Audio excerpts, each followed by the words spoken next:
গহীন বন, দুপুরবেলা। বাঘমামা মাথায় একটা মস্ত বড় কচুপাতা উল্টে টুপির মতো পড়ে বসে আছেন। সামনে কিছু কাঁচা সবজি, ঘাস আর এক টুকরো মাংস রাখা।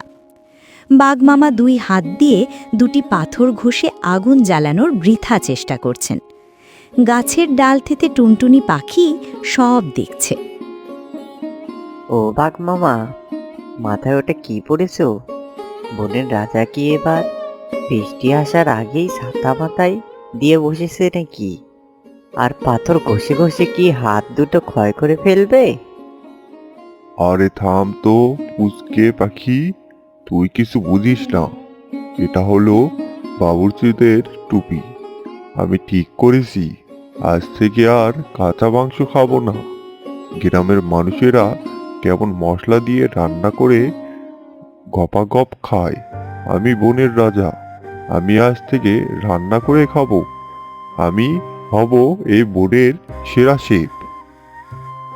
শেফ হবে তা ভালো, কিন্তু তুমি তো আগুনই জ্বালাতে পারছো না। রান্না কবে করবে ছাই? শেষে নিজের গোপ ফাটায় না পুড়িয়ে ফেলো। তুই একদম বেশি কথা বলবি না। এই বাঘ চাইলে সব পারে। দাঁড়াও, আজ এমন একখানা বিরিয়ানি রাখবো যার গন্ধে পুরো বন পাগল হয়ে যাবে।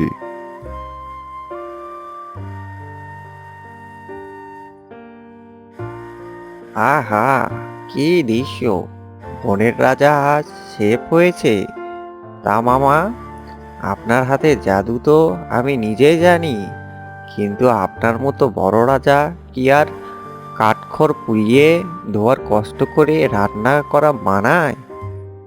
তা মানায় না ঠিকই, কিন্তু কি করব বল, মানুষের মতো রান্না করে খেতে যে বড় ইচ্ছে করছে। আরে মামা, চিন্তা কিসের? আপনার ভাগ্নে মিসকে থাকতে আপনার এত কষ্ট কেন? আমার কাছে একটা জাদুর হাড়ি আছে। জাদুর হাড়ি? সে আবার কি রে? এক মস্ত বড় সাধু আমাকে এই হাঁড়িটা দিয়েছিল। এই হাঁড়িতে আগুন লাগে না, জল লাগে না, এর ভেতর শুধু ঘাস পাতা আর আমার দেওয়া কিছু জাদুকরি লাল দানা। ফেলে ঢাকনা আটকে দেবেন। এরপর হাঁড়ির নিচে একটু আগুন জেলে মন্ত্র পড়বেন। হুক্কু হুয়া, জাদুর হাঁড়ি ধোয়া দে, বিরিয়ানি বানিয়ে দে। ব্যাস, 5 মিনিটেই গরম গরম শাহী বিরিয়ানি তৈরি। ও বাঘ মামা, মিসকের কথাই ভুলো না। ও জাদুর হাড়ির ভেতরে নিশ্চয়ই কোনো শয়তানি আছে। ও তো তোমার মাংসটা চুরি করার ফোন দিয়ে আসছে। তুই চুপ কর তো, তুই আমার ভালোই দেখতে পারিস না। তা ভাগ্নে, জাদুর হাড়িটা কোথায়? জলদি দে।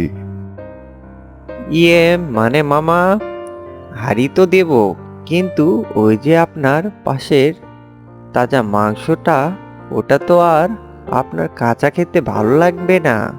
ওটা আমাকে দিয়ে দিন, আমি জাদুর হাঁড়ি আর লাল দানা নিয়ে আসছি। এই নে মাংস, তুই তাড়াতাড়ি হাড়িটা নিয়ে আয়। আমি আজ জাদুর বিরিয়ানি খাবো।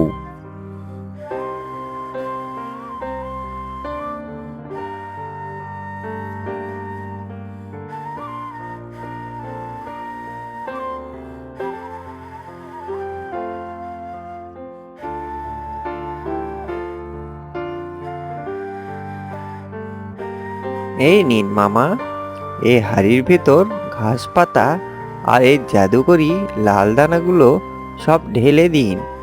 তারপর ঢাকনা আটকে নিচে আগুন ধরিয়ে জোরে জোরে ফু দেবেন।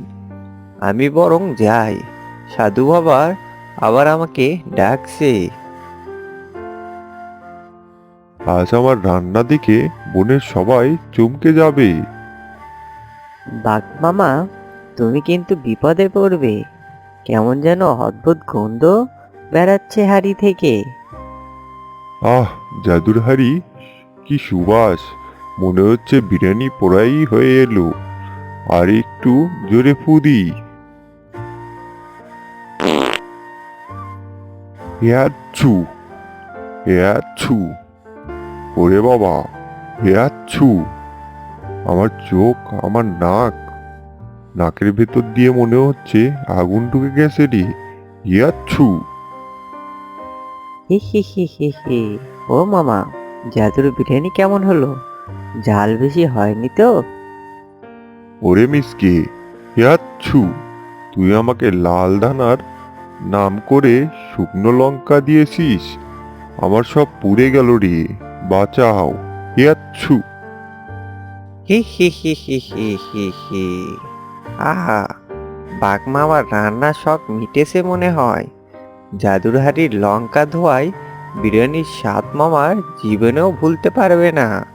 হা হা হা হা হা। দেখলে তো বাঘ মামা, বলেছিলাম না, মিসকের কথায় কান দিও না। রান্না করা কোনো জাদুর কাজ নয়, এটা একটা শিল্প। নিজে কষ্ট না করে শর্ট কাজ খুঁজলে এমনই হয়। ঠিক বলেছিস টুনটুনি, আমার রান্নার শখ একেবারে মিটে গেছে। আমি আর জীবনেও জাদুর হাড়ির নাম নেব না। ইয়াচ্ছু। গহীন বন, দুপুরবেলা। বাঘ মামা মাথায় একটা মস্ত বড় কচুপাতা উল্টে টুপির মতো পড়ে বসে আছেন। সামনে কিছু কাঁচা সবজি, ঘাস